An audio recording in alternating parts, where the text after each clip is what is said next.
Hello everyone. तो हम solve कर रहे हैं एक्सरसाइज 20C आर्य सवाल क्लास 7 का मेंस्ट्रुएशन चैप्टर है और आज हम सॉल्व करेंगे क्वेश्चन नंबर 7। इससे पहले की वीडियोज़ को आप देख चुके हैं। अगर आपको समझ में आ रहा है तो आप चैनल को सब्सक्राइब करिए ताकि ज़्यादा से ज़्यादा नोटिफिकेशन आप पा सकें, ताकि आप अपडेट रहेंगे आगे के आने वाले क्वेश्चंस के बारे में। क्वेश्चन नंबर 7 में हमको एक फिगर दे दिया है।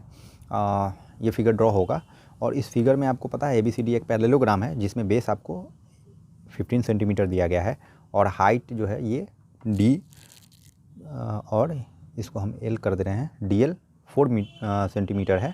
तो आप देख रहे हैं हाइट या परपेंडिकुलर लेंथ हमको दे चुका है, तो हम area of parallelogram easily calculate कर सकते हैं क्योंकि आप फार्मूला आपको पता है, बेस इंटू हाइट होता है। तो बेस इंटू हाइट कर देंगे हम। वहीं जब आप बेस कंसिडर करिएगा BC को, तो BC को जब बेस कंसिडर कर लेते हैं तो BC इंटू AM हम कर देंगे। अगर हम M ले लेते हैं, AM कर लेंगे जो कि परपेंडिकुलर लेंथ है, तो हम अगेन क्या निकाल सकते हैं, इसका वैल्यू निकाल सकते हैं। इस केस में BC आपको दे दिया गया है 8 सेंटीमीटर। तो जब क्वेश्चन आप पढ़ लिए हैं, समझ लिए हैं, तो आपको पता चल गया होगा कि क्वेश्चन नंबर 6 और 7 सेम है। तो हम इसको सॉल्व करके देखते हैं। Area of parallelogram ABCD, area of parallelogram ABCD, area of parallelogram ABCD is equal to क्या हो जाएगा।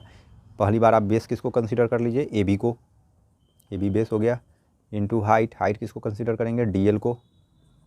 फार्मूला तो वही है, B इंटू H।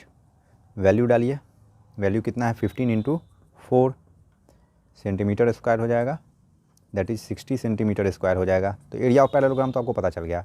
अब अगेन हम इसी पैरेललोग्राम में क्या करेंगे, BC को बेस लेंगे। तो हम फिर से एरिया निकालते हैं, एरिया ऑफ पैरेललोग्राम ABCD। इस बार बेस क्या होगा, इस बार बेस BC होगा और हाइट क्या होगा, हाइट AM होगा। और जब आप BC बेस है, AM हाइट है, बात बराबर है। ABCD का क्या आप निकाले हैं, एरिया 60 सेंटीमीटर स्क्वायर निकाले हैं और बेस तो आपको पता है कि 8 सेंटीमीटर है। हाइट आपको पता नहीं है, इसकी जगह पे x, हाइट को हम x मान लिए, h भी मान सकते हैं, x भी मान सकते हैं, कुछ भी मान सकते हैं। आप इस बार x निकाल सकते हैं, 60/88।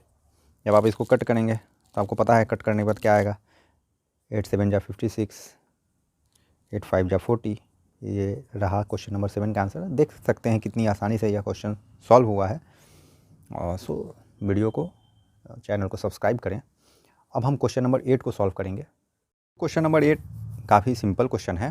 क्वेश्चन नंबर 8 को सॉल्व करने से पहले आप चैनल को सब्सक्राइब नहीं किए हैं तो कर लीजिए। क्वेश्चन नंबर 8 में दिया गया है कि height is equal to 1/3 of base. जो भी बेस होगा उसका 1/3 क्या होगा, हाइट होगा। उसके अलावा क्या दिया गया है, एरिया दिया गया है पैरेललोग्राम का जो कि 108 सेंटीमीटर स्क्वायर है। और आपको निकालने को क्या कह रहा है, निकालने को कह रहा है बेस और हाइट निकालिए। तो बेस और हाइट आपको पता नहीं है तो आप क्या करेंगे, बेस को मान लेंगे। Let base of parallelogram be x, base of parallelogram, parallelogram को शॉर्टकट में इस प्रकार से लिखते हैं, parallelogram be x। Then height बराबर क्या हो जाएगा, जब बेस x हो गया तो हाइट क्या हो जाएगा, दिया गया है हाइट 1/3 है बेस के, हाइट इज इक्वल टू हो जाएगा 1/3 x। अब हमको एरिया तो पता है, एरिया ऑफ पैरेललोग्राम क्या है, गिवन है। एरिया ऑफ पैरेललोग्राम तो गिवन है, क्या होता है, बेस इंटू हाइट होता है। तो एरिया ऑफ पैरेललोग्राम कितना है, 108 है। इसके जगह पे हम 108 लिख देते हैं, बेस के जगह पे x लिख देंगे और हाइट के जगह पे 1/3 x लिख देंगे। अब आप देख सकते हैं यहाँ पे क्रॉस मल्टीप्लाई होगा। इससे पहले हम इधर मल्टीप्लाई कर देते हैं, इसको एक स्टेप फर्दर हम लिखेंगे तो क्या लिख सकते हैं, x²/3। अब क्रॉस मल्टीप्लाई तो करना बनता है, तो 108 into 3 is equal to x²। और जब आप इसको मल्टीप्लाई करेंगे तो आपका वैल्यू आएगा 324 इज इक्वल टू x²। अब यहाँ से आप x का वैल्यू निकालेंगे तो क्या होगा, √324 दैट इज 18।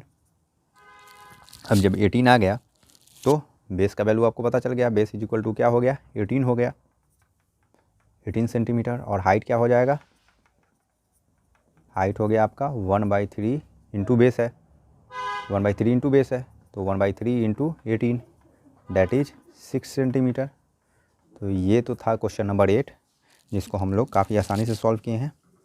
अगर आप चैनल पे नए हैं तो चैनल को सब्सक्राइब करें ताकि आने वाले नोटिफिकेशंस के बारे में आपको जानकारी मिल सके। Thank you.